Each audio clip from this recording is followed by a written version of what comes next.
everybody. Welcome to our annual meeting here at O'Bannon. We are on Zoom. For those that were not able to attend in person, it looks like we have maybe 3 or 4 people on, so great way to get the information out to a small handful of others. And to everybody, we are recording this meeting, and we'll put it on the website for others to listen to that way. So just as a heads up, if you're uncomfortable being on a recorded line, just want you to be aware. And if you're so inclined to hang up and you can listen to the recording later, that's fine too, but we'd love to have you participate if you're comfortable. So, again, welcome everybody. John Voorhees, I think I've met pretty much everybody, I hope. Lots of familiar faces here. Certainly wish there were more faces here than this, but we'll get the news out to everybody, and we'll be publishing a board report as well, which will contain all the details that we share with you tonight. So tonight's format, much like our annual meetings in the past, you're going to hear from each committee chairperson with kind of where we've been over the last year, a little sense of where we might be going over the coming year, and there'll be opportunity for Q&A at the end of every presentation. So, and then we'll, on the screen here, you see the agenda. Dave, are you able to hit enter key? Is that the agenda slide? All right, thanks. Well, it's different. All right, so, and then toward the end, actually, can you go back just real quick, Bob? Toward the end, we'll get into the long-range planning discussion as well in terms of a committee report. We'll have a little bit of old business, new business opportunity. We'll announce election results, obviously, as well. So with that, you can go ahead and move forward on the next slide, please. I just had a few comments I wanted to make just to provide some perspective and kick things off. Number one, obviously, welcome to the meeting.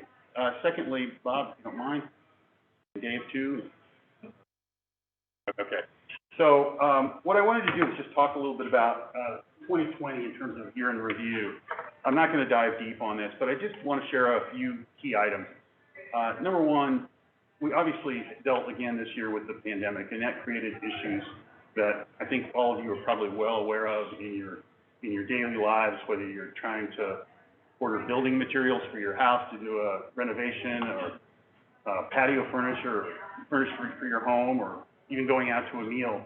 You've seen reduced hours, you've seen reduced menus, supply chain issues abound, right?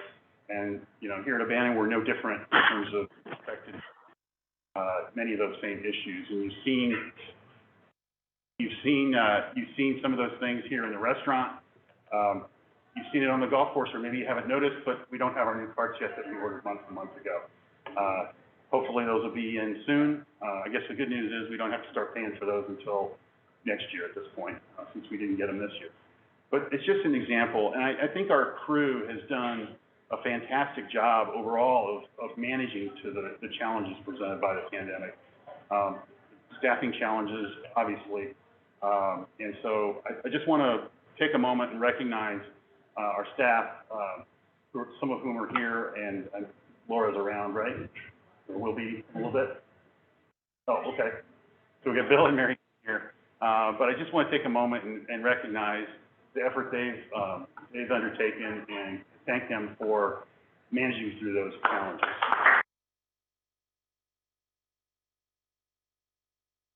I think along with some of those challenges are some opportunities.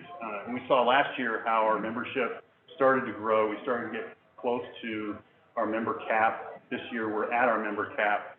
And so, golf is a safe haven, a safe place. The golf course is a place that a lot of folks can go and feel safe.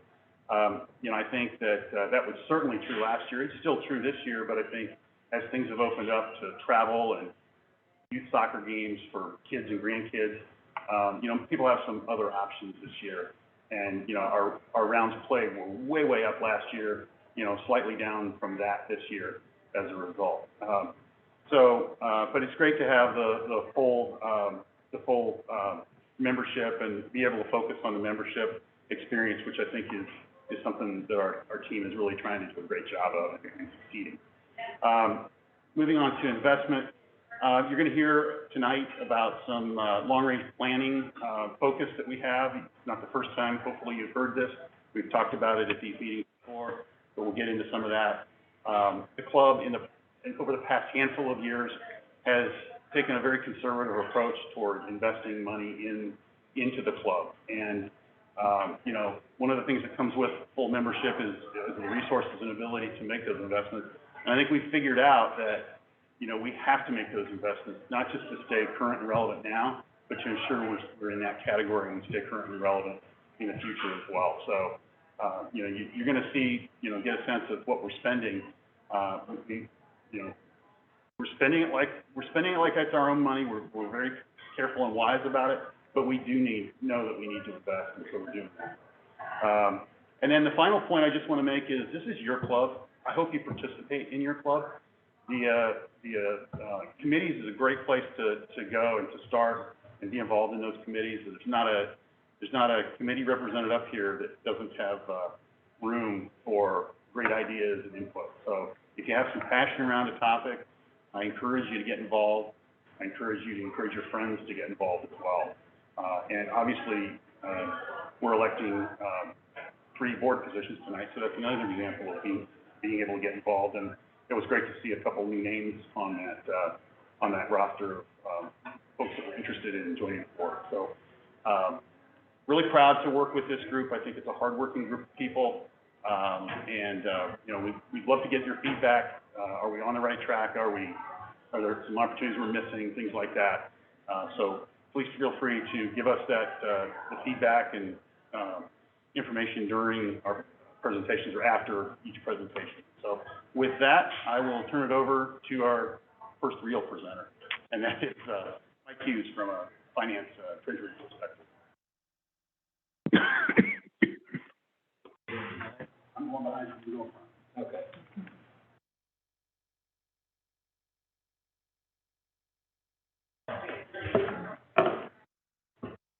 Thanks, John. For those that don't know me, I'm Mike Hughes. I've been the treasurer here for the last 2 years. As treasurer, I'm also chair of the finance committee. And in that regard, I'd like to thank Dave Forstoffel, Paul Franz, John Voorhees, and Dick Wilson, who have served on the committee this past year and helped me out tremendously. Also Marianne Soms, who was there for the meetings and understands the finances of the club very well, was a very valuable resource. John mentioned that the club membership has increased, and that it is a significant increase. Our average year to date is 33 members more than a year ago. And the result of that is that we have significantly more dues revenues, significantly more cart fees, and significantly more guest fees. And all that comes together to allow us to have a much better cash balance and capital expenditures. At the end of August, we had almost $940,000 in the bank. If you go back a couple of years, we barely had $200,000 in the bank. And we have that $940 despite having spent over $400,000 this year on capital expenditures. And Dave Forstoffel will get into the details of that later. I know that $400,000 sounds like a lot, but the asset base here at the club is over $6 million. So we're talking about less than 10% of the asset base was expended in capital to either improve it or replace it. So we still need to keep doing that. Capital expenditures are what keeps the club vibrant, keeps it alive. I think all of us understand that when you walk into a restaurant and the carpet is threadbare, you don't feel real good about it. And those kind of things that we have to make sure don't happen here in order to keep member experience being great and to keep attracting new members. And in that regard, you know, I'd say that even though we still have a waiting list, I think everybody needs to keep on recruiting new members because there is going to be turnover.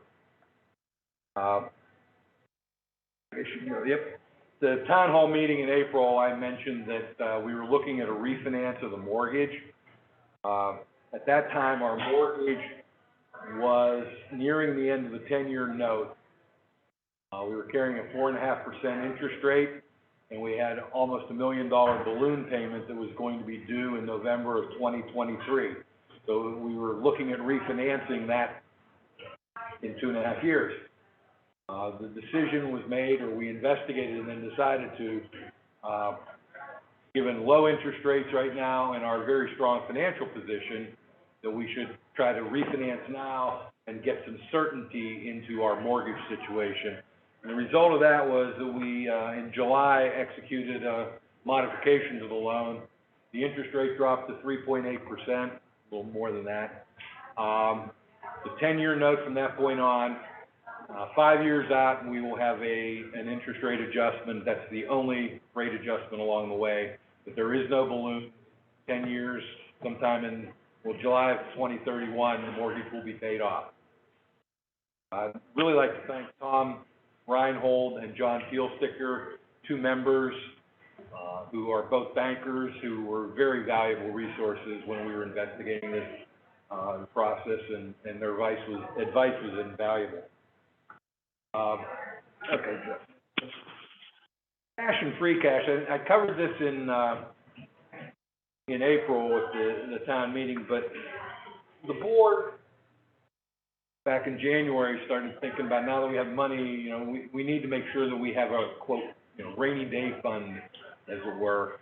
So the finance committee looked at a bunch of different metrics and came up with a recommendation to the board that we hold $500,000 as a reserve to cover untoward events, either in the economy or at the club, so that if the membership numbers drop dramatically and we're sitting on, you know, fixed obligations, we would be able to cover them for a while.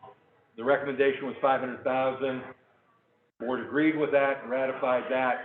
As a result, the way we look at things now is that any amounts of cash that we have above $500,000 are, quote, free cash, unquote.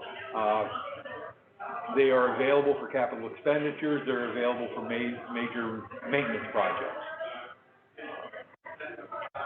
Next one. Financial review. In January, the board started discussing the concept of having an audit or a financial review. We decided to have a financial review. For that process, we engaged Clark Schaefer Hackett, a local accounting firm, I guess more regional than just local. They have an amount of expertise in the private club industry. They do a lot of clubs here in Cincinnati. They are involved with the National Club Tax Network. We chose them to do the review. They issued just recently a clean opinion on our financial statements, which is what we wanted.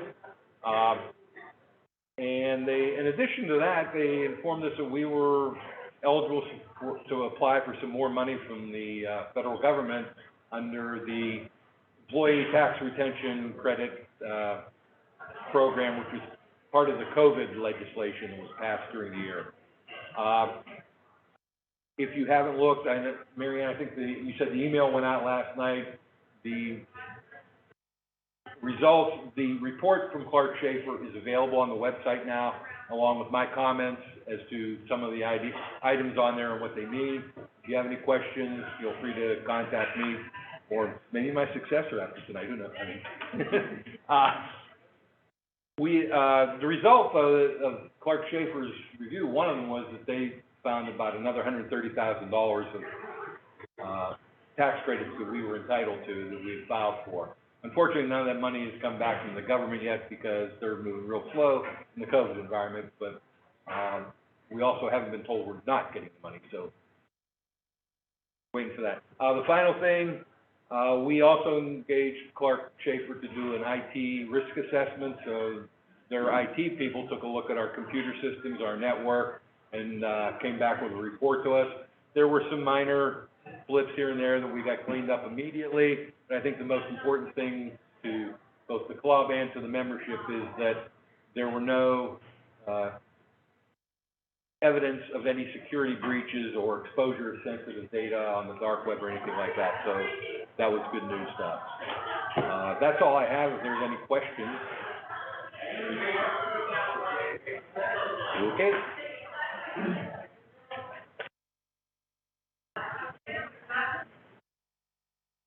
So next up, we have House. Steve Schuman's coming up.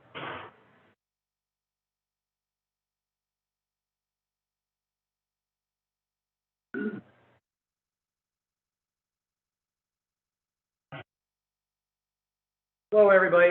Dave Schumann. I've been head of house for 2 years, and I've been on the committee for about 6, I think it is now. Unfortunately, Laura had some prior engagement this evening, so she won't be able to be here this evening, but happy to answer any questions. And we have Alan Backscheider here this evening as well, who's been heavily involved in some projects of late, so we can lean on him as well. So. The restaurant began the season a little later this year. You know, we opened, I think it was around mid-February due to projects and more specifically, COVID-related issues. Full dining service was started again with a smaller menu offering. COVID-related protocols remained in place until later in the season when guidelines were relaxed and then lifted. The 2021 house survey was reviewed by Laura and the committee.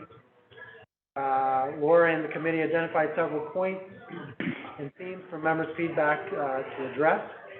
Laura had thoughts and ideas on how she was going to implement a plan to address the members' feedback. All of this with consideration of COVID restrictions, challenges at that point in time.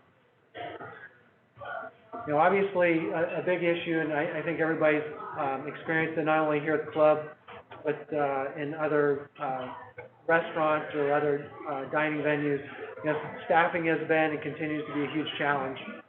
The job market for the restaurant industry is in turmoil due to many job market factors, and is projected to be difficult for some time to come. It's just, it's not getting any better. And, you know, in my experience, I've been in the restaurant business for 25 years. This by far has been the most challenging time, probably. It surpasses 2008 and the economic downfall. It is, you think that you gain some ground, and then the next day you're back to square one, or sometimes even worse. So it's really tough. You know, obviously Laura and Mary Ann continue to look for additional help in both the back and the front of the house. You know, again, it's an ongoing challenge. I know that they both are working really hard to canvass and explore as many options as possible to try and find candidates. I mean, I could go into lots of detail. I'm sure, hopefully, you've had a conversation with Laura, Mary Ann, to gain an understanding of what's really going on in the marketplace. You know, we're probably paying in the industry almost 2x of what we had to pay for 8 months ago in terms of just to try and find candidates. And that doesn't even mean qualified candidates. So it really is tough. We added several pieces of new equipment in the kitchen, in addition to installing the ice and water machine out on the course. And we've gotten good feedback from those in the back of the house, just indicating that in terms of efficiencies, and obviously a lot of equipment was significantly in need of replacement. So as Mike kind of mentioned, we're in a position to actually be progressive now in replacing some equipment, not only in the kitchen, but, you know, on the course as well. Most club social events were canceled due to COVID, but we were able to hold some holiday festivities, Memorial Day, 4th of July, and Labor Day. You know, obviously, as people had seen, Margaritaville was pushed back until later, well, actually, I think it's this coming weekend, again, due to staffing issues. Things just got to a point where Laura and the committee decided that in order to effectively execute an event that members would enjoy, we just felt that it was in best interest to hold off and push it back. I believe still taking sign-ups for Margaritaville. So if anybody's interested or know anybody that's interested, there's still time to sign up for that. In addition to those events, 2 guest days were held. The Ladies League, Men's League, and the Couples Leagues were also, were able to take place. I think the league started a little later, but for the most part, were able to, take place. And Laura had mentioned that, you know, she thinks that everything for the most part, was well, received. There's 3 private golf outings were held, and 1 more is scheduled for October 19th. The Acom and Toth Memorial Tournament took place, and feedback from them were positive. Obviously, there's always feedback for potential changes. I know that there's a couple things that may be in the works for the Acom. So between the golf committee, house, and you know, working with Mary Ann and Laura, I think a couple of things may be investigated and may be in store for next year. Looking forward toward the holidays, it appears more traditional ways of holding and participating in these events will occur unless obviously there's a change due to COVID. So more details on those events, and I know those are really popular, not only with the members, but with families that are invited to partake in some of the festivities. As of right now, you know, the hope is that as in a couple of years past, we may be able to get back to a little sense of normality with those events.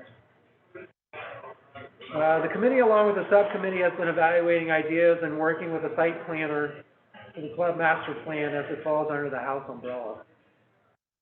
The main focus currently is on repairing the outdoor front entry and veranda flooring.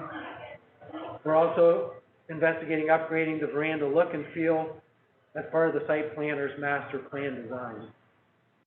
So again, you know, this is something that's kind of in the works. Excuse me. Joe Pruce is another individual who's involved in this process.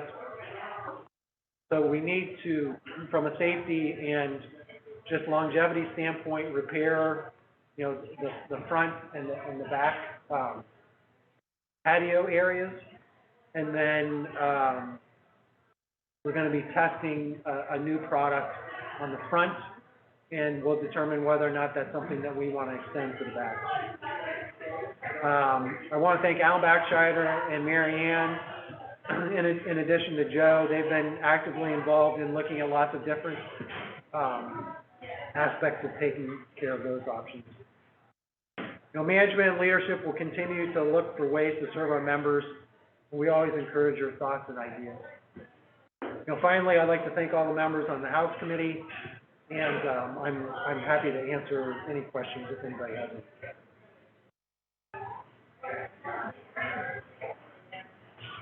Okay, thank you for your time.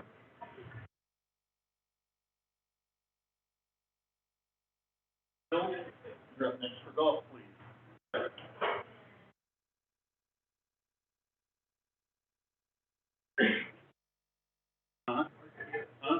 We're all hard at here.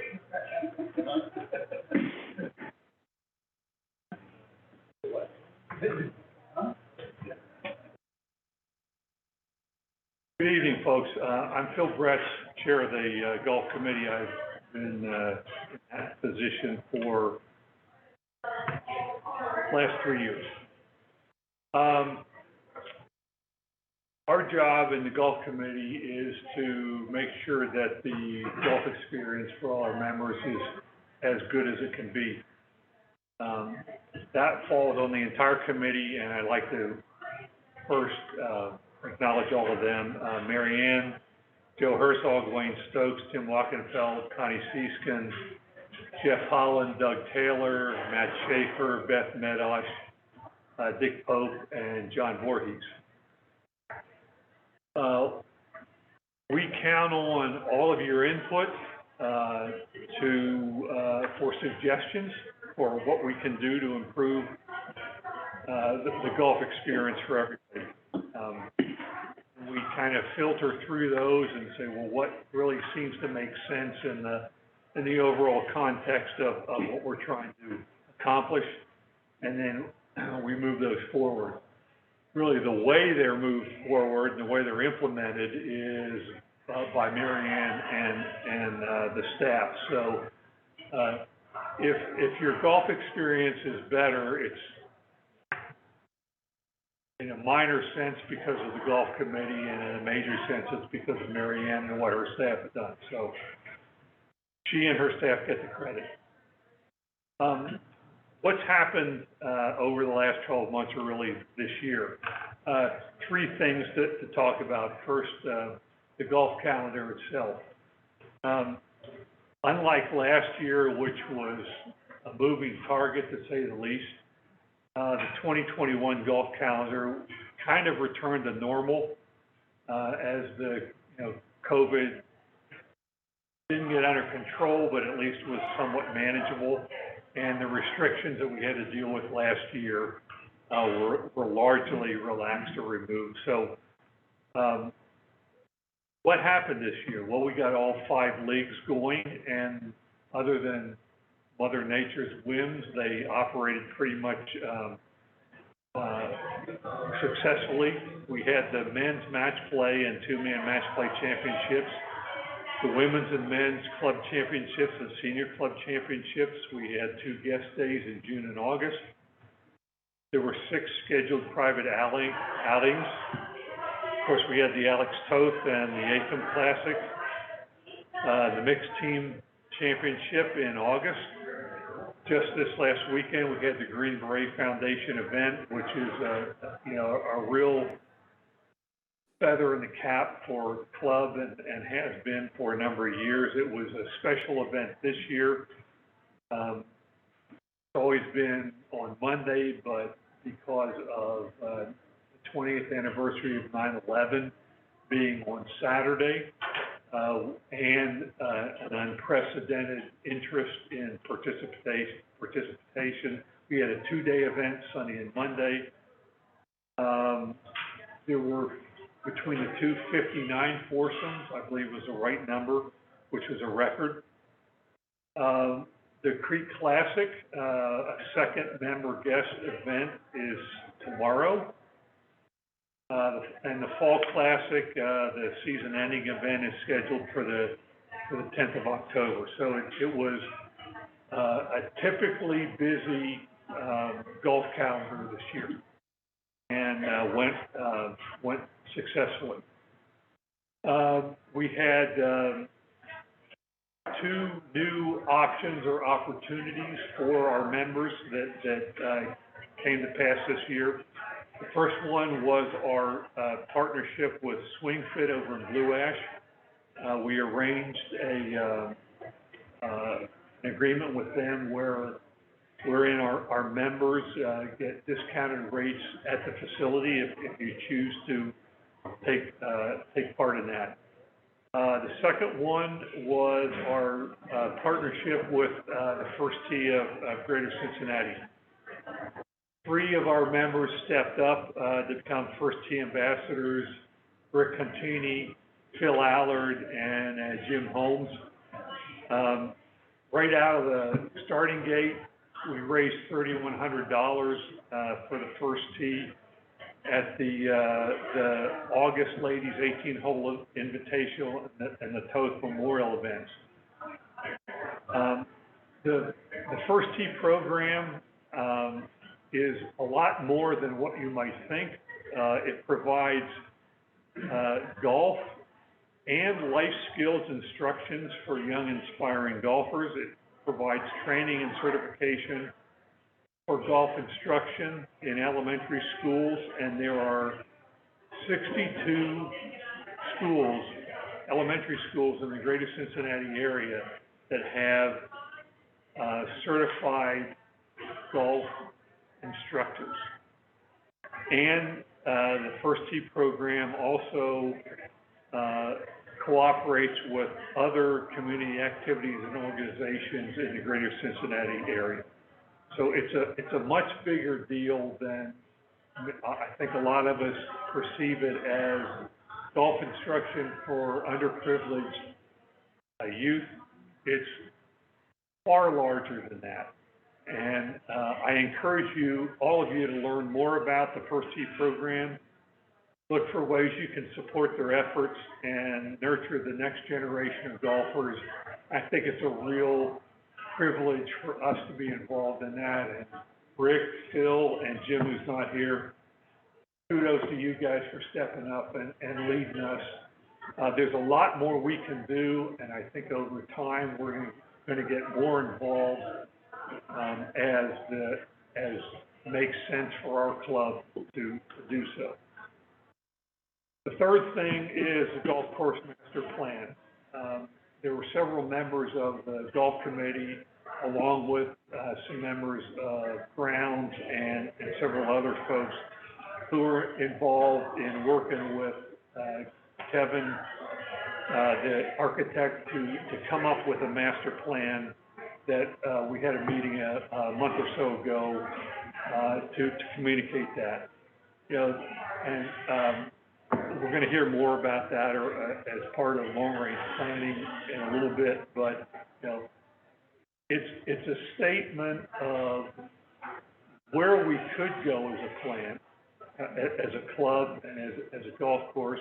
It's a roadmap that we can follow for as many years as we wish to maintain, improve, and enhance the primary asset we have, which is those 18 holes out there.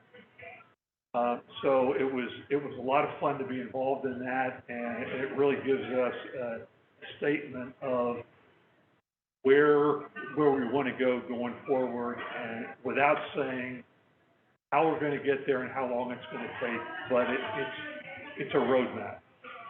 So the golf committee appreciates all of the input that we get from our members throughout the year, because all of us as members, we're not only members, we're owners. So thank you for taking interest in the club. Those thoughts you have that are relevant to the golf experience, please feed them to the golf committee, or get involved in the golf committee. We can always put more chairs around the table on Thursday nights when we have our meeting. We appreciate it. Thank you for your input. Any questions? Yes, sir. My name is George Patterson.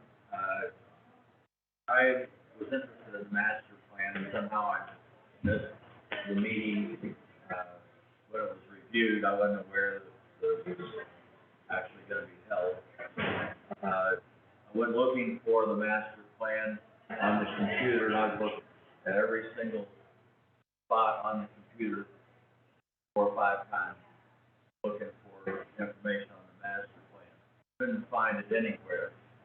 I got a little tutoring for it tonight, but I'm kind of disappointed that something that is that important wasn't featured in a better way, so that you couldn't miss it. I think that needs to happen. I think that there needs to be a look at the way things are played on the computer, so that it's a little more obvious where everything is. I went several times down each and every category and each and every piece of every category, and didn't find it. So I thought that something that important should be prominent. Appreciate the feedback. We thought we had put all the communication steps in place. Your feedback says we missed the target, so we'll relook at how we've done it, because you're right, something that important could not be over communicated. So do what we can do to fix that. So thanks, George. Anything else? Okay, thank you. Bob, you want me to run your? Yeah, okay. You'll introduce yourself. What's that? You'll introduce yourself. You're right, exactly. Hi, everybody. Bob Gerstenmaier, the Grounds Committee Chairman for the last 3 years. I'm just going to go through a few things tonight and take any questions or comments that you might have. First thing I want to talk about is the year in review. Actually, first thing I want to do is I want to thank Bill and his team. We brought Bill on board this year, and I think he's done a wonderful job. First year at First year that you go to any new club or new situation, you don't know and understand the flow of the growing season, where the problem spots are, where the good spots are, where you need to spend time, focus, attention. I was very impressed with Bill immediately identifying some of the areas that are more difficult to maintain on our golf course. We'll get into a couple of things that went on throughout the course of the year, and hopefully some things that we're going to be doing to make it a little bit better. I secondly want to thank everybody that's on the committee, on the grounds committee. That's Rick Amato, Wayne Stokes, Jeff Fitzkis, Eve Lewis, John Voorhees, Joe Herzog, Ken Kern, Joe Brown, Joe Cruz, Doug Taylor, Steve Jackson, and Mary Ann. So you can tell it's a big group. I always had the intent that if we needed more room, we would get more room, but anybody that was willing to come in and give feedback about the ground situation here at the club, I invited them to come in, sit down, have a discussion with us on a monthly basis. And that doesn't mean you need to sign up every month to come in every month. If you have, there's something issue that you want to talk about, by all means, anybody and everybody was welcome. First thing, the year in review. So just a couple of the projects that were completed this year, and by no means take any of this to think that I did this. There was a lot of people that were working on many of these projects. May have been coordinated amongst the grounds committee members, but there were a lot of people involved. So we did the cart barn, maintenance roof, new irrigation controls. We bought new mowers for our team. We completed the drainage area on number 17. We did the ponds, clubhouse landscaping. So there's been a lot of work that's been done to improve some of the areas on the golf course, as well as around here on the clubhouse.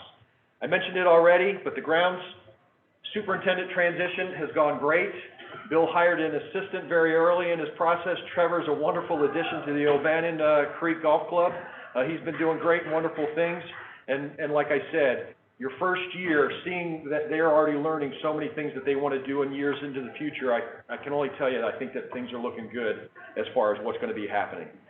He's done staffing changes, best practices changes, even little things like when people show up to do the work. I was talking with somebody one time, and we come out here and play on Friday afternoons.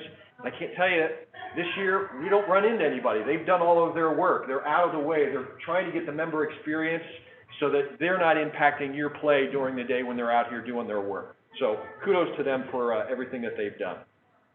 I want to touch base real quick on the course conditions. So a few areas that we highlighted every time that we talk. Number one, it goes without saying, are bunkers. Hopefully this year you saw an improvement in the state of our bunkers and we saw more consistency. That's what we're seeing at the committee level. We're happy with the improvements.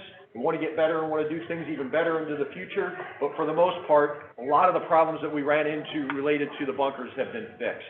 And that goes directly to Bill and his team. The new practices that they've implemented, the process of what they're doing, how they're taking care of each one of those bunkers, and when they're doing it, I think has been marked improvement. Same thing with the greens. We've got the greens that we've implemented a few different types of practices. So have top dressing, more top dressing that's been done on the greens, as well as a systematic rolling schedule. I think both of those things, hopefully you've seen better turf quality on these greens within the last year. And they should be getting better. I'm going to get into that here in a little bit. I do want to talk about the rough. So if you've been around O'Bannon, you know that Mother Nature is the driving force with our rough. We have a lot of bent grass infestation that's been blown out into our rough areas. Once we get dry, hot, heat, that bent grass dies off. It looks very unsightly until it comes back after some rain. So early in the season, I think we had our June meeting, and Bill was, typing up a report for the committee, talking about being the wettest year that we've had almost on record in the last, 85, 90 years? Yeah, in the last 100 years, the wettest. I think the point that Bill pressed send on his computer, Mother Nature shut it off. And so for the next month, we didn't get any rain whatsoever. And so we saw the extremes, so much water to no water. And I'm upfront with everybody. I think the golf course looked really rugged in the rough areas during that time period. I just hope that you understand what the grounds crew went through during that time period. They made sure our greens, our fairways, and our tees looked healthy and looked green, and they did stay green during that time period. It was the rough that really looked bad. We only have a single line irrigation system, which Bill talked about in his note to the membership, so we don't have the ability really to water our rough as best we could, as well as that bent grass infestation is causing problems. Bill and his team are going to be doing some new things this year. We fixed the slit seeder so that for the first time in the last 15 years, 20 years, we're actually going to be able to go out and slit seed and overseed the rough areas. He also has fixed the aerator that can aerate the rough areas. That hasn't been done in 20 plus years either. So he and his team recognize that there needs to be improvements in the rough areas, as well as continuing to improve on our green conditions. And not to mention the armyworms. I've never heard of that before in my life, but now everybody in Cincinnati and pretty much everywhere around here has heard about armyworms. We had an armyworm infestation that was here, and I am happy to report that I heard from Mary Ann. That was Greg that reached out to Bill early on in that, just to say, hey, watch out for this, this is coming. So if anybody runs into Greg, very much appreciative. He's still looking out for the best interest of the club here, so that was a good thing to hear. Go to the next one. Core samples. So 2 years ago, we implemented taking some core samples of our greens, sending them off and being analyzed. What they came back and said is that we need to start top dressing more. We need to do more pulling cores. We had only been doing it once a year. Now we're doing it twice a year. We did it for 2 years, and then we sent the cores off just this past August again. So we had 4 core aerations that were done, and we wanted to see, are we moving in the right direction, or are we not moving in the right direction? We're moving in the right direction, folks. You can see it in the pictures of those core samples. The top layer of the greens condition is getting much more sandy. We don't have as much just mud, if you will, in that area. But the key with building a green from the top down is that it takes time.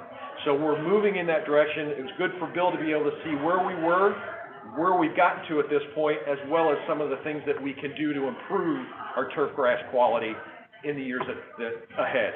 But suffice it to say, the results from the 2021 results were keep doing what you're doing, add some verticutting to the situation. That will help even get rid of some more of the organic material, but we're on the right track, and so I'm happy to report that to everybody.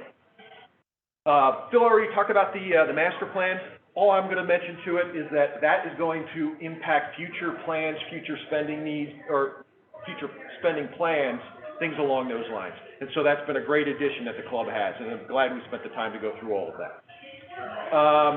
The equipment this year, like I said, we got new greens mowers, we got a new sprayer, an additional blower. We contracted to purchase groomers. They're on back order. They haven't come in yet.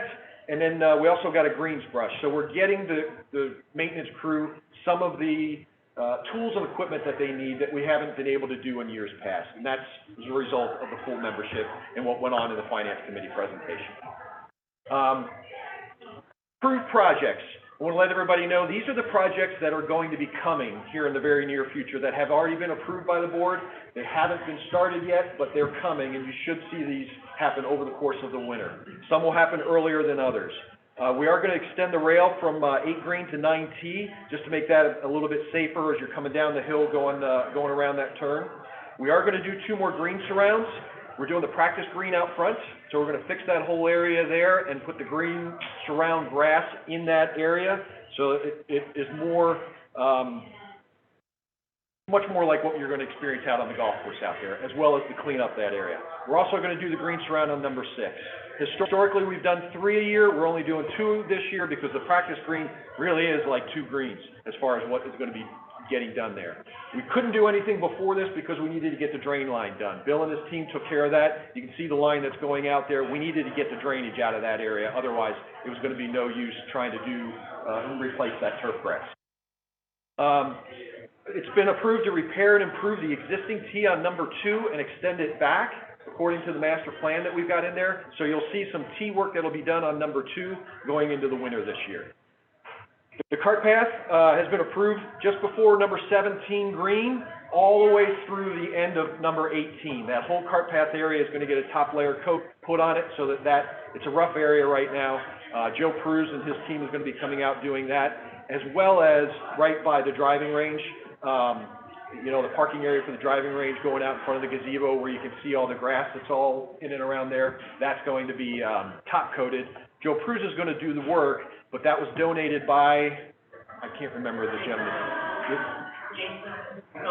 Jason Combs, which works at Likens, right? Likens Oil. Oh, Valley Asphalt. Yeah. Okay. Valley Asphalt, they donated that to the club. So if you see Jason Combs, please show your appreciation and let him know that we appreciate anything free. So, we'll take it anytime. The practice green on the driving range.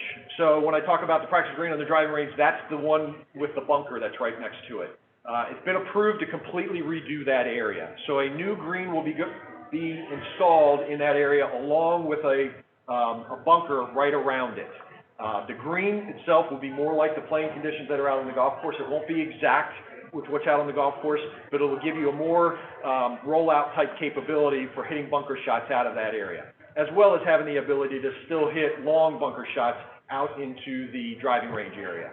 So that's a pretty big project that's been approved and should be starting on work in, what'd you say, September 27th? Hopefully end of the month. Yeah, hopefully at the end of the month. What'd you say? Oh.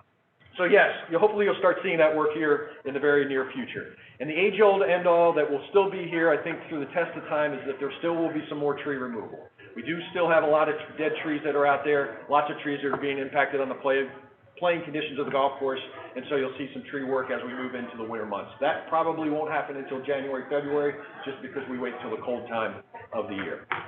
Lastly, I always say this every time, everybody please do your part. Fix the divots in the fairways, and especially on those par threes, ball marks on the greens, yours +5 sometimes. Sometimes we have some of these outings that come out here and it feels that way on every green. You're fixing yours +5 others, depending upon where you're at. Rake the bunkers appropriately. We talked about it last night. Bill's preference is to have the rakes out of the bunker with the handles pointing towards the tee. So that's the way that we're going to try and put all the rakes out and around all of our bunkers. But please rake those bunkers. There shouldn't be any reason that you're not doing it at this point. And then avoid high traffic areas with the carts and your pull carts. So areas like in between greens and bunkers, really if you're just driving your push cart, or that's the area that you're going all the time, you can really see the wear and tear on the golf course over time. That's all I have for the group. Any questions or comments from the audience?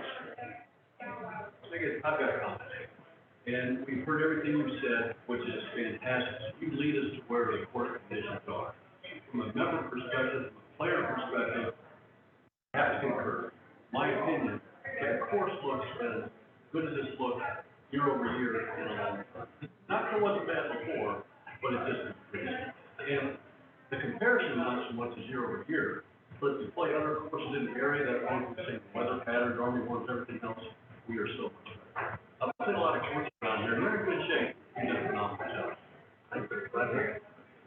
I'd like to reiterate exactly what Rick said. With the tournament over the weekend on Sunday and Monday, a lot of people had a lot of praise on the band. A lot of people from out of this region over here, they just love the golf course.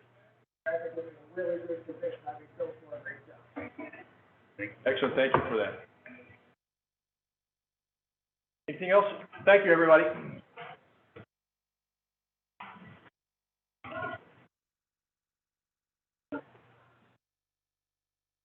Joe, next with membership. I'm gonna, you can adjust the lights a little bit. I'm worried people are, they can fall asleep and the rest of us won't know. We want to know what it was. Yeah. Okay.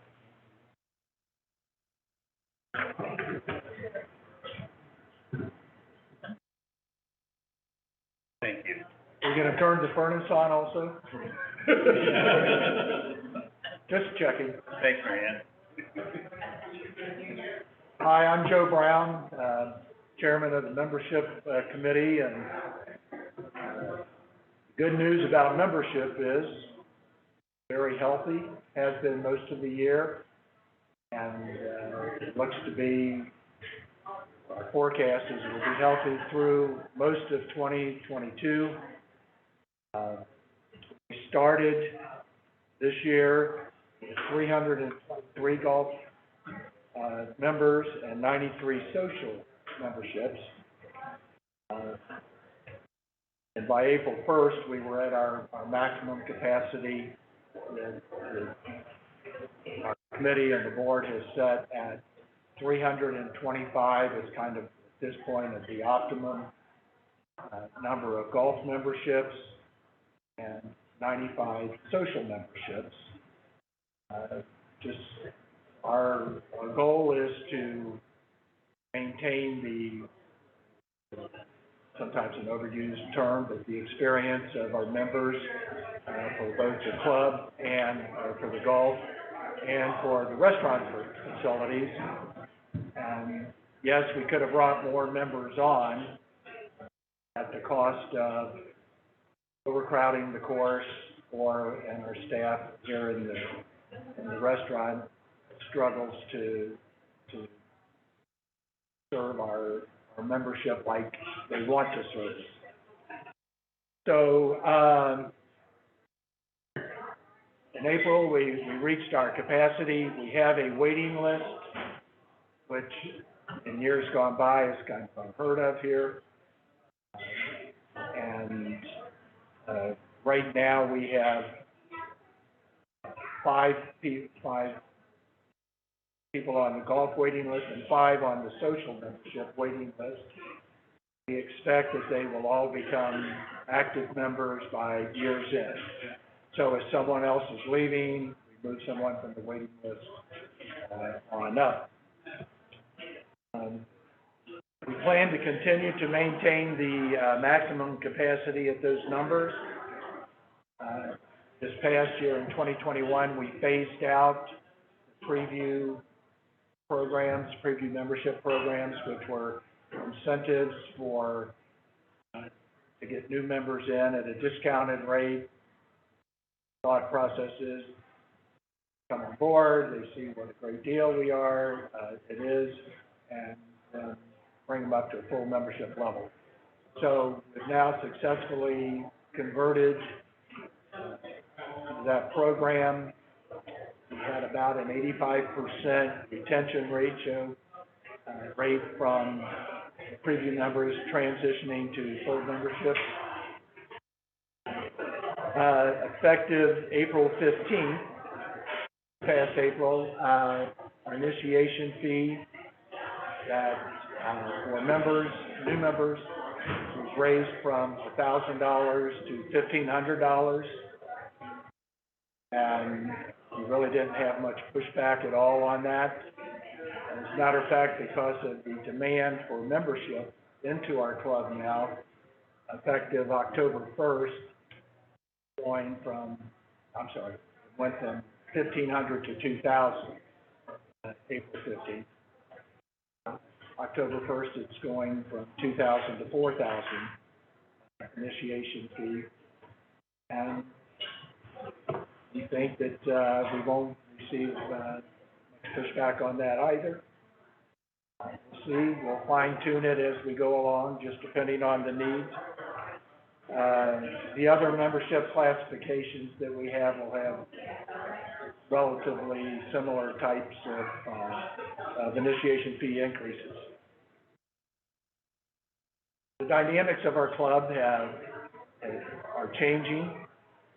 The average age of our golf members is now 57.6 years, and just 5 years ago it was 63 years of age.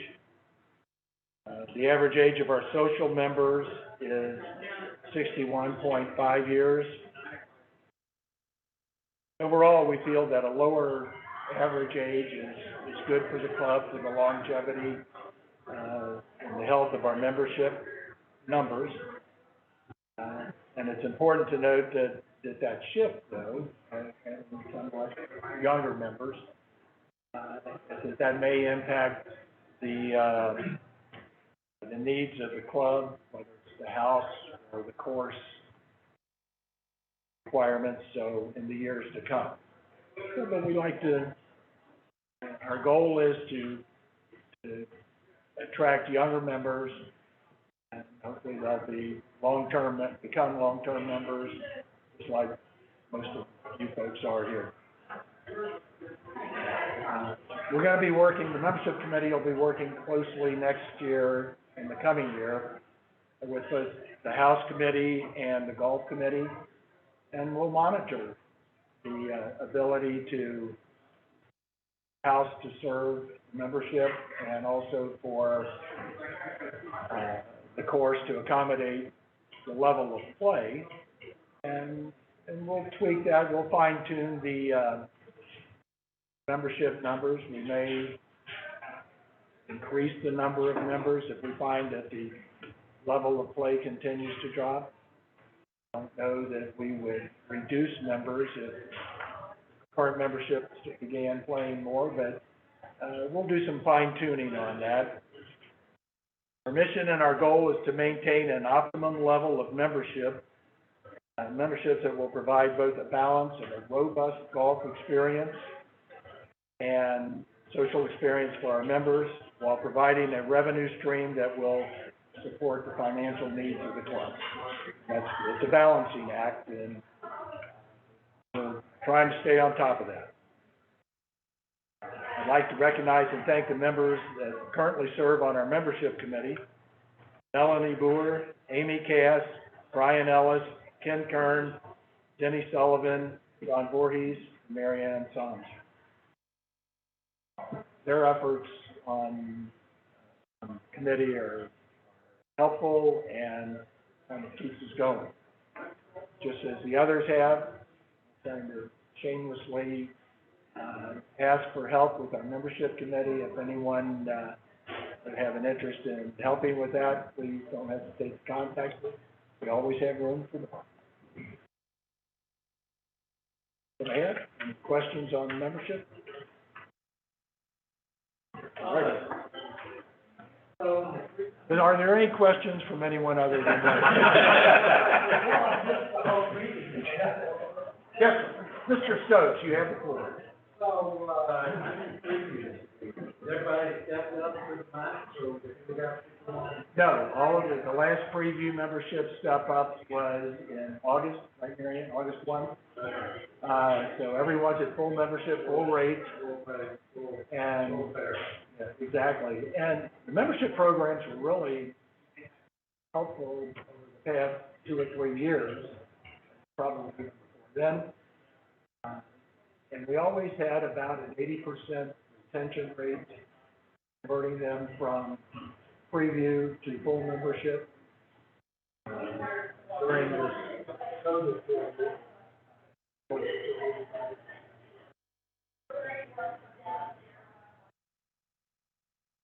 Thank you for your question. Oh, yes, Alan. Geographically, where are the new members coming from the last couple, 3 years? Are you seeing a trend? Is it a wider area, narrow area? Are you looking at that? I have not, but. It's more narrow, significantly more narrow. Vast majority of the applications come from a Loveland address. Significant in terms of how we approach the near and long-term future here, because subdivisions, housing that's going on in this area, it's got to be, new members are going to be replaced, or there's going to be higher impact of new membership closer than long. Sure. Or potential members, yeah.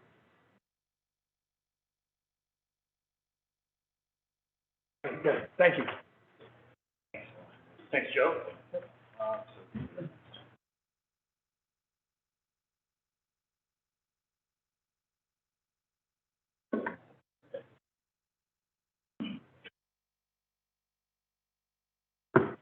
So, good evening, everyone. I'm Dave Forstoffel. I'm the head of LRP. And a lot of people don't know exactly what LRP is, but in this club, it predominantly is revolving around the future of capital-type projects, the raising in money and the recognition of what we want to do next with our money. So I would say there's other things LRP could do, but this is the focus of it at Urbanics. So we have developed over the last couple of years, and we've introduced this before, so many of you, maybe I'm gonna go through this quicker. It's a master plan for our capital expenditures. The LRP develops the plan, we present it to the finance committee, and they get involved in refining it, and then eventually the board adopts the plan. Plan, takes input from club managers and, committee stakeholders and our members. And the plan builds a roadmap for the future of our capital expenditures. Our capital expenditures are a combination of maintenance work that has to be done, and it's outside our operational budget, and of course, aspirational plans that we have if we'd like to build something brand new, like tennis courts, for instance. That's just a for instance, because we're not doing that. Why don't you throw a pool? Wow. Pool comes in about 10 minutes. So this allows the club to balance our capital needs with our operations, our other needs. So, it helps the board understand the needs and the costs so they can anticipate and make plans, okay? So, the good news is with full membership, the capital budget increases along with everything else, as you can imagine. So, it's a good time to be making plans. We've made a lot of plans and we spent a lot of money this year, and there's no reason why we couldn't have another successful year at full membership. We've done that with the establishment of what Mike mentioned before, a $500,000 cash reserve, which is not being used, and it's as a sort of a rainy day thing. So the scope of our plan, like I said, identifies and prioritizes our desired capital projects. First, it looks out for the next year.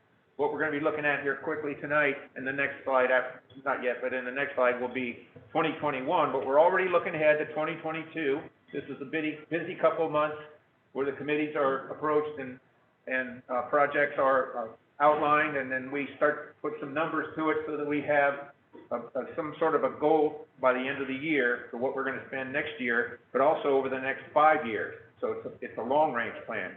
We've actually started the plan with a 30-year outlook where we evaluated all the assets in the club, and on the assumption that over the 30 years, we're going to have to replace pretty much everything, and some things more than once. So we also have to keep in mind that there are real-world adjustments, because in long-range planning, all we can look at today is sort of a rosy picture today, but 5 or 10 years from now, who knows what the golf business will be. Club membership could be up or down, so there's constant adjustment, and we try to get things done while we can, like we are right now, because the money is here, but we have to anticipate that the days are not going to all stay that way. Okay, so let's go to the next slide, please. I realize you can't really see this that well. It's projected. It looks pretty good right You can see it, but you may not be able to read the numbers. So I'm going to just go through some highlights on this for you. Just in general, this is a shortened version of the master plan of the spreadsheet that we work. It includes 2021 and 2022 for tonight, but we actually have the next several years already planned in here, but we try to simplify it for tonight. This was the projected amount of money for each of the projects, and it comes down to a total of $606,980. When we first started the first part of the year, not all those projects were on the plan, but as the year came along, they got added, and some were adjusted, maybe even some are removed if we decided not to do them. But this is what we expected to spend in 2021. These are some of the expectations we would have in 2022. This is the actual numbers over here that were actually spent.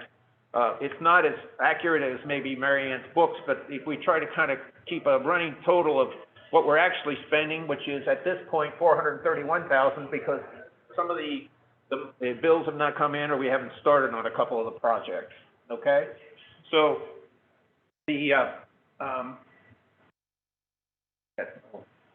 there's a number of huge projects this year, and I think some were already mentioned, like the cart barn was like over $90,000. There were several over $30,000. We had the landscaping around the clubhouse and the remodeling in the clubhouse came to over $100,000. And we're preparing to do this paving project that Bob mentioned, that's like $75,000. So these are some of the numbers that are falling in here that make this up. The other thing we did this year is we set aside, we know we're going to need a irrigation project in about 5 years, we're anticipating. That project's gonna cost a pretty penny, and it make us go to the bank or ask the members for more money. But in the meantime, we're setting aside $100,000 a year towards that project. So that over the next 5 years, we probably could cut the cost of that project to half if we have that much cash on hand just for that project. There's also money that's put aside and set aside for things like cart paths and repaving, because those are very expensive things to do. So just in very quick, these are some of the individual projects. These are projects that are like in development right now. Then these are things that we call our set aside. Every year we have a certain amount of clubhouse equipment we must buy, a certain amount of HVAC equipment we have to repurchase, and the grounds equipment that Bob mentioned before. So those are numbers that don't reflect a particular project, but they know they're realistic numbers on how much we think we have to spend almost every year. And then these are some of the golf course projects that Bob was mentioning. Excuse me. Many of the projects were actually executed under the operation inside the budget of the grounds rather than separate project expenses. Okay, so I'm going to move on to the next slide, please.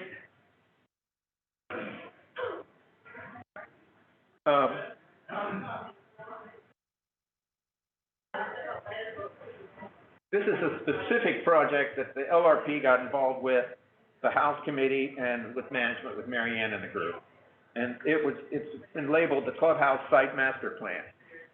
We realized, especially during the COVID experience, that our exterior dining was not up to par, and a lot of our members were telling us we could improve it. So the committee gathered, starting last year, ideas from numerous sources within the club. Get my water here, excuse me.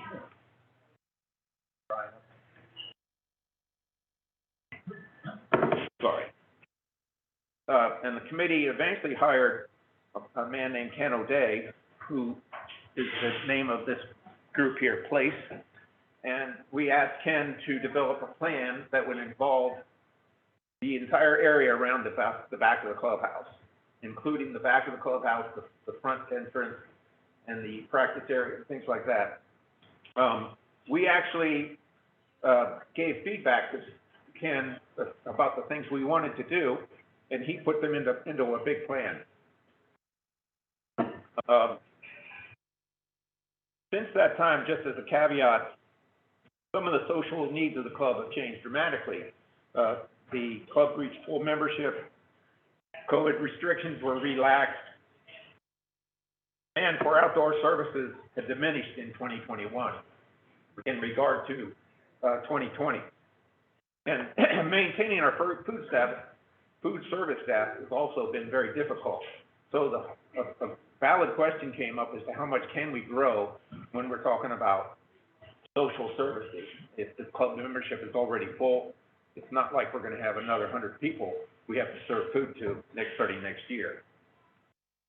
Okay, next slide, please.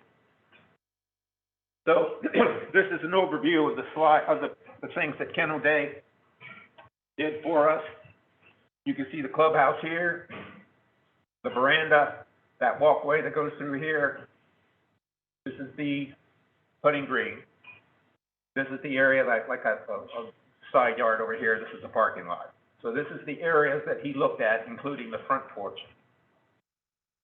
Next slide, please. So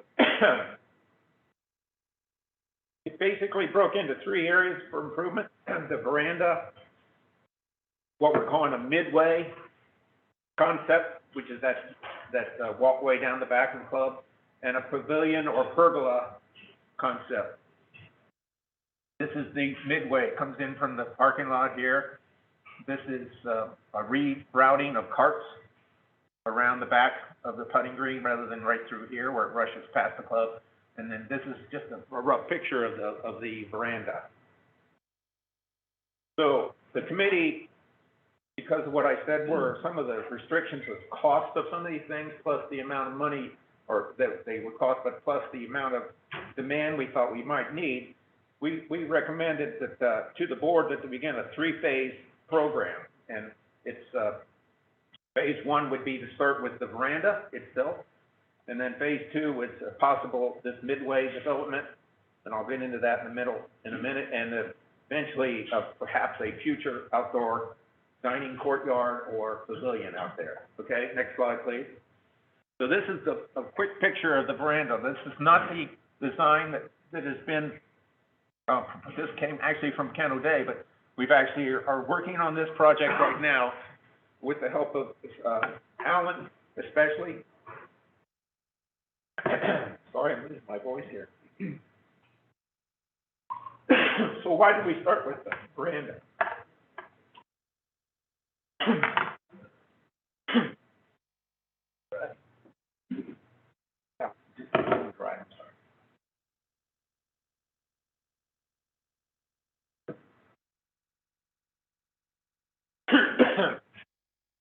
Well, the veranda is a proven place without building something new. And we know our kitchen staff can take care of it. And so it'll expand our outdoor dining. We can improve it. So the improvements we're thinking about are flooring, furniture, lighting, fans, and sunscreen. Also, we'd be remodeling the stairs as well as the landing. And this project will better gauge how much demand we can see coming from the members as we exit COVID environment. Okay, next slide, please. So to develop the work around the veranda, we hired this is a member, Keith Crone, right, from Ostrom & Cone. He offered to help us do this with his professional design service, okay? And he's been working with us to help pick out furniture and things like that. Next slide.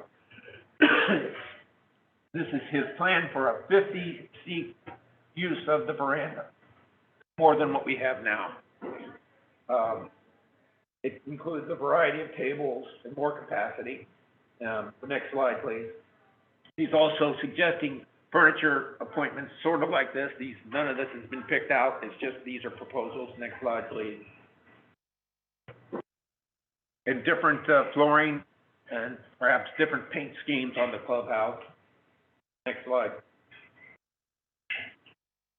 Potentially these type of tables that you see in here. Okay, so this project is being organized by a committee, and like I said, with Alan and Marianne that's leading the way. And hopefully a full plan will be ready to propose to the board sometime this fall. And that would put it, of course, outside the realm of LRP, because LRP works on things that are future rather than execution. So good news for Dave is he gets to step aside and let them do the work. And I move on to the next one. Okay. So the next slide, please. This is the midway concept. If you can see it goes across here. Nothing moves out in the clubhouse, of course, and nothing moves out on the practice green. But it would put in improved paving and enhance this area for social mixing and pretty much avoid carts. If you look at the next slide. Is that a fire pit? That could be a fire pit or fountains. None of those decisions have been made.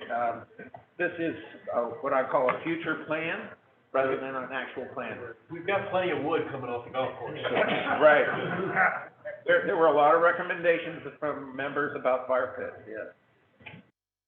It would also move the noisy golf carts away from the clubhouse. You can see they would swing around here. The flagpole's out here, and this is the green, so they would sort of hug around here and so you would, as you were drinking your beer or eating your dinner, you wouldn't hear the carts fire up and someone go roaring by as they stage the carts.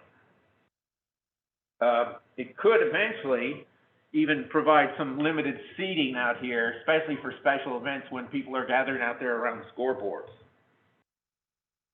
It may require some alternate funding support because the amount of money that would have to be spent to do this is not necessarily in the LRP budget for now. Not to say that there is no money, but it may not be enough with our current funding to cover it. Okay, next slide, please. This is a picture of a potential outdoor courtyard. This is the midway that we talked about. This is like a grassy area right here crossing these steps. This is basically like a courtyard peel with pavers and things, and then this shows that pergola concept, which goes around the outside of it. We're not really sold on a pergola necessarily. We may consider a pavilion, which is more concise and in the middle, but it would offer more of an outdoor social occasion. It would greatly expand our social services, but it would be a significant investment requiring alternative funding, probably from members of some kind. It would certainly serve larger events like weddings and other things, but the committee feels that we prefer addressing the daily needs of our members rather than focusing on attracting a lot more outings or a lot more outdoor events. And of course, to get to this point, we will have to have more work and input from the members, and with canvassing the members to find out what they really want and what they really want to pay for. So this is an ongoing project. There's more work to do on it. We will continue to evaluate the social dining needs of the club and move in increments to kind of test them as we go and balance the social investments that we make around the clubhouse with the golf course investments that are certainly going to be coming now that we have the master plan. There's probably going to be more impetus to start putting more money into the golf course as well. And of course, like I said, we need to learn what the members want and what the projects will cost. So, Okay, while you're on this slide, it might be worth repeating the three phases and pointing them out, because this slide kind of shows them all. yeah, that we'll be working. Yeah, okay. We'd be working first in the veranda. No new construction, just perhaps new flooring, furniture, lighting, fans, and things like that to make the veranda less of an outdoor patio and more of a true dining experience like you would expect at a restaurant. Then the midway is this connection so that people entering the club, most people enter the parking lot through here, and instead of seeing a bunch of carts lined up and people milling around with other things trying to get ready to play golf, you'd be able to transit through here, but it'd be a much more pleasant experience, I'll say. And the golf carts would move around the outside. And then the third phase would be if we develop this area next to the clubhouse. And I want to emphasize, as we get into phases 2 and 3, there has been no decisions made on any of that as far as moving ahead. That's what I wanted to point out, along with identifying where they each are located here. Thanks. Any other questions for LRP in general, the capital projects? What do you have to get the funding? What do you think the timeline is? The completion of the veranda we'd like to have be ready for next spring when we open up the club again, more or less, for off-season. The other two are not on a timeline. I would say, like I said, we're kind of easing our way in, so we'd like to see what the veranda does to our experience before we would invest in the midway. We'd like to see what the midway does for us before we would invest in the courtyard. What's the midway? Hey, Dave, can you hear me? I can, yes. Who is it? Yeah, hi, this is McTheil. It looked to me like on the one plan, the right side that today has a sloping wheelchair ramp down to where the seats are is gone. Is that the way you're seeing this? That drawing was inaccurate. That ramp it will stay there.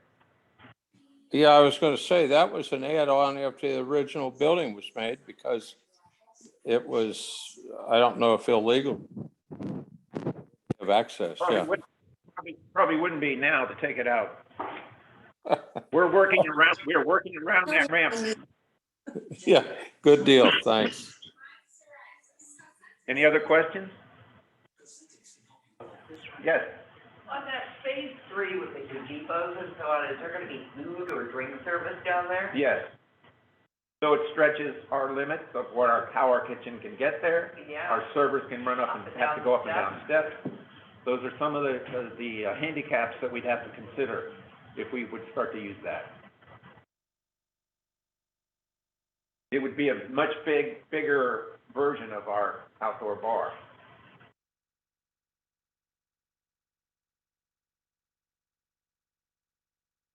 Anything else? I would like to thank Alan because he's really driving a lot of the work around the veranda right now, and also Keith, who's not here tonight because he and his company have donated, I would say, a lot of time towards this project. Dave, you, I hear long-range plan, but man, you keep us on beam. It's like getting a call from the assistant principal. And you do one heck of a job. Thank you. You really do.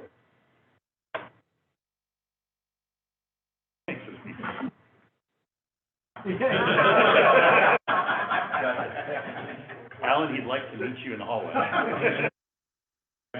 Okay, that's it for me. Thanks, Dave. Sorry for losing the voice. No, you're good.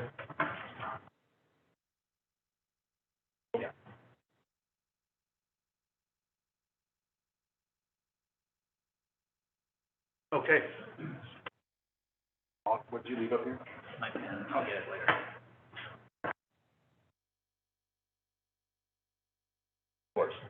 I'll get it for you. All right. At this point, we've heard all the presentations we're going to hear. I'd like to thank everybody for delivering the information and for the questions we had. Bob, you've got old business on the screen here. Did you have something in mind? Voting results. Yeah. Yeah. Okay. So that's.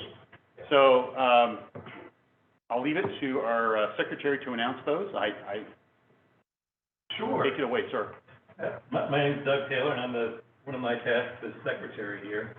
And, obviously, part of this is voting in new board members and also on our bylaws. First, I'd like to thank Brian Ellis, because every year there is a nominating chair for this that puts together the list of candidates and also the people that tabulate the votes. And so he had a squad of folks do that, Wayne and my fellow Doug, and thanks to all of you guys. So anyway, the following people are Mike Hughes has been reelected to the board, as has Eve Enders, and new to the board this year will be Rick Amato.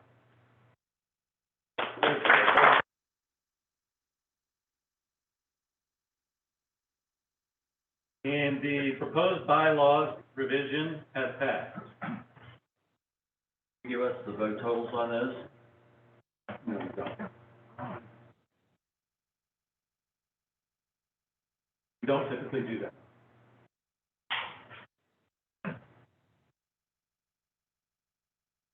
I'd like to thank all those that ran for your interest in participating, continuing to participate in some cases. I hope everybody's okay.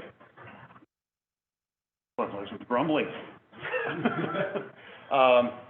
And I'd like to thank Bob, who is leaving the board as of tonight, as of actually this moment. He's smiling, Bob. Stop smiling big. One more action. No, but I seriously, I would like to thank Bob for his participation in the board over the past 4 years, and in particular, his participation in leadership with the grounds committee during the past, I guess it's 3 years. Is that right? You know, Bob was successfully helped lead the transition from one ground superintendent to another. I think we've all heard tonight, and we've all seen ourselves over the past year how well that has worked out. We were able to thank Greg for his time with the club, which was significant, but at the same time welcoming Bill and been witness to some terrific work on Bill and his team's part, and with the help of Bob and leadership there. So I'd just like to sincerely thank Bob for all those efforts, as well as all sorts of other efforts that are just kind of part of being a board member and the various other things that he's been involved in. So thank you, Bob.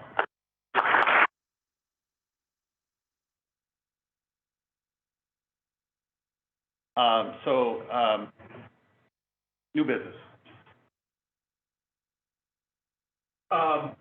You know, this is a little bit unorthodox, but we came out of the grounds meeting last night. The grounds committee, asked me to put a motion at tonight's meeting, because this is a membership meeting, to purchase some equipment for the grounds, crew. As I mentioned earlier, there was the core samples that we received. They told us keep doing everything that we're doing, but we need to do verticutting on our greens to get rid of our organic matter. And so as a result of the discussion last night that we had at the grounds meeting, I'm going to make a motion that we approve the expenditure of $12,500 plus taxes and delivery charges for the purchase of the groomer units for our new greens mowers that we purchased. And I will say, we do have a quorum of, bylaws require 10% of eligible voting members, so that would be, I think the magic number is 25.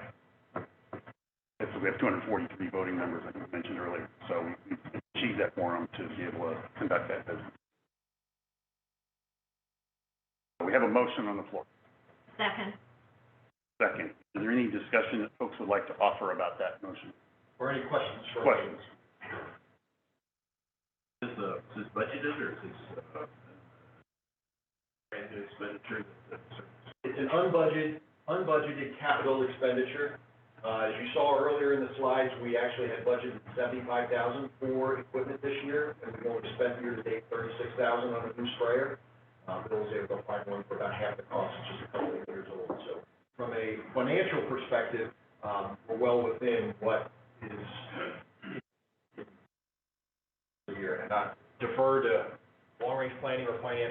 There was a line for, grounds equipment, And like $70,000, we did not spend any money for that. So it's at least in that much. I do want to clarify that we do other new equipment on leases, which is tabulated a little differently, so I don't want you to think that was the only thing we bought in terms of acquired. Purchase, but this was a purchase.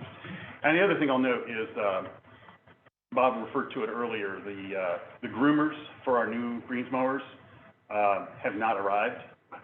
Fortunately, the greens mowers did, and we're waiting on those groomers, but in conversations today, I think we learned that perhaps we want to go with the verticutters and cancel, if we can, the order for the groomers. So I think Bill's trying to work that out. But that's likely to be able to happen. We can still use both, but there's a preference on the verticutters versus the groomers. So is there any other comment, question, discussion needed? Bill? I think buying this equipment is a good thing, but I will make the comment that if it was any other month of the year, this would come before the board, would be handled by the board and approved by the board. And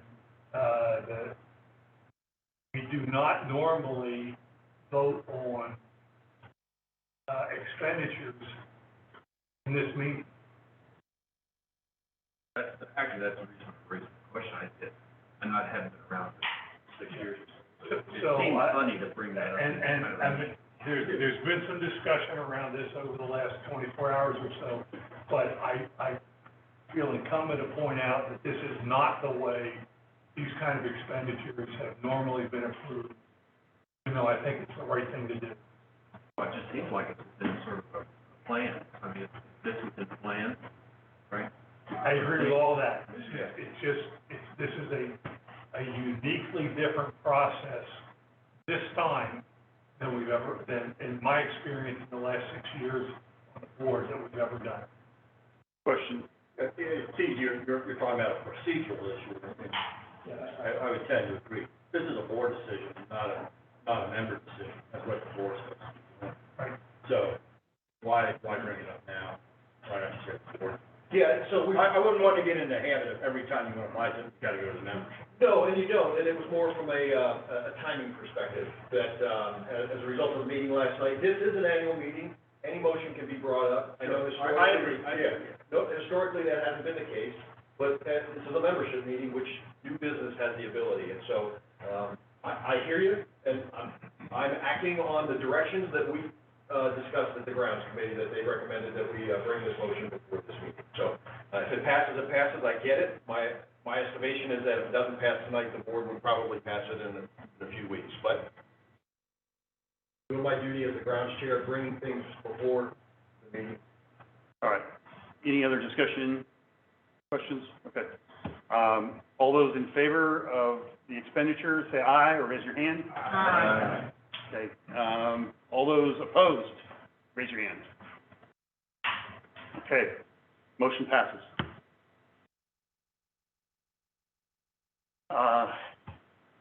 More broadly, any questions? I know there was, so we have 2 re-elected board members. We have, where's Rick? Rick, welcome to the board. Look forward to working with you. And, Bob, we talked, yesterday, I think it was, and, you know, I certainly hope that to be working with you from a committee perspective going forward. So thank you for running, though. I really appreciate the interest. In terms of the bylaws, that did pass, as Doug said. Frankly, our old bylaws were very outdated and antiquated, so something needed to be done. I recognize that I've gotten several pieces of feedback over the past few weeks. You know, we missed an opportunity to potentially present justification for changing the bylaws tonight and then vote later, which I think is a fair point. I've heard that you know, we should have voted on each individual change versus up or down on the whole new document. I would say procedurally and realistically, that would have been incredibly difficult to do. We started and did a complete rewrite, and there are dependencies within the document that wouldn't have allowed for, say, 40 different votes. You know, if you vote yes on one thing, then you can't vote no on another thing that might be related to that sort of thing. But the board in effect did do that. Yeah, well, Bob raises a good point. So the board did handle that, go through that, and address all those things in coming up with those bylaws. So I think there's been some good feedback. My thought was that if the bylaws had failed tonight, we should probably include a message or a question or two in an upcoming survey as to why that was, what heartburn did people have over it, and then try to address that. So, you know, it might still be worth asking what heartburn did those who voted no have over it. And so I'll just open it up for any comments from the floor here in terms of the bylaws or anything else in general you'd like to ask about.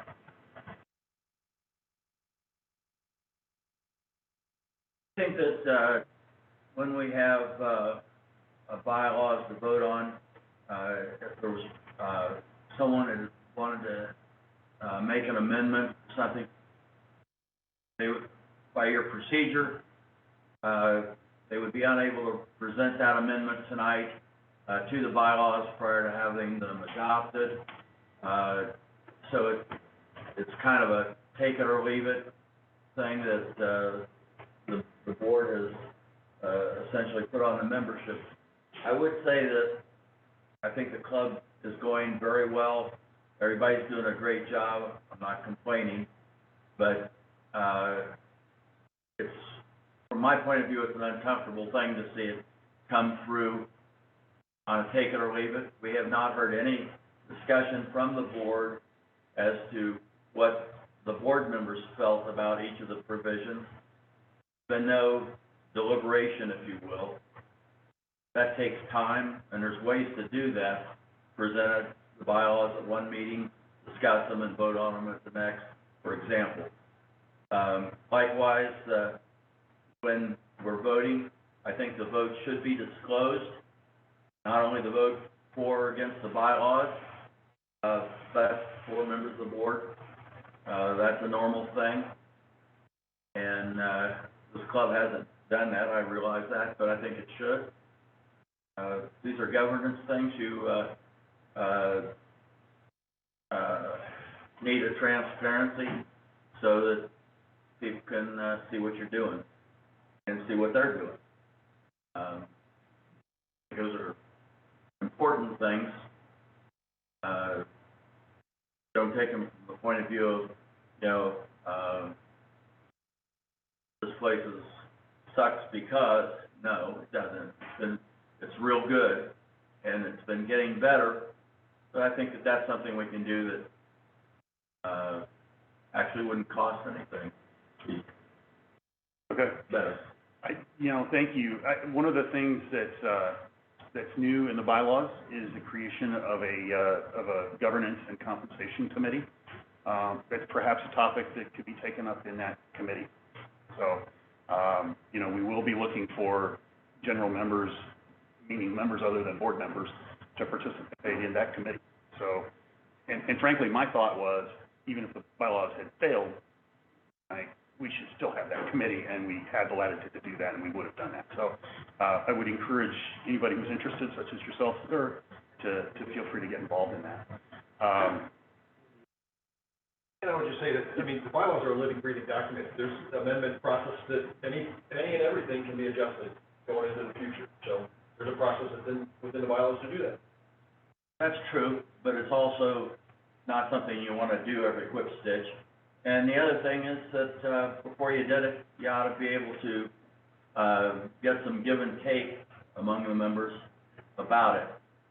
There wasn't, like I said, if I'd have seen something in the bylaws that I thought should have been amended, I would have had no opportunity to do that tonight. Just comes in and says, they're adopted, no vote numbers. It was completed by 6:45, when the ballots were due, so, you're almost out of order. Shouldn't be that. Just to echo what Bob said, if there's something in the bylaws that anybody would like to amend now, there is a process to do that, and definitely not closed to that. And I'll share, you wanted to know perhaps how some of the board members felt about maybe some selected pieces. I'll just share one piece with you. Early on in the process, the group that was working on this came to me and shared kind of what their thinking was, and term limits came up for board members. And I'm halfway through my third term. Not something I want to do forever, guys. So I'm like, okay, yeah, that makes a lot of sense.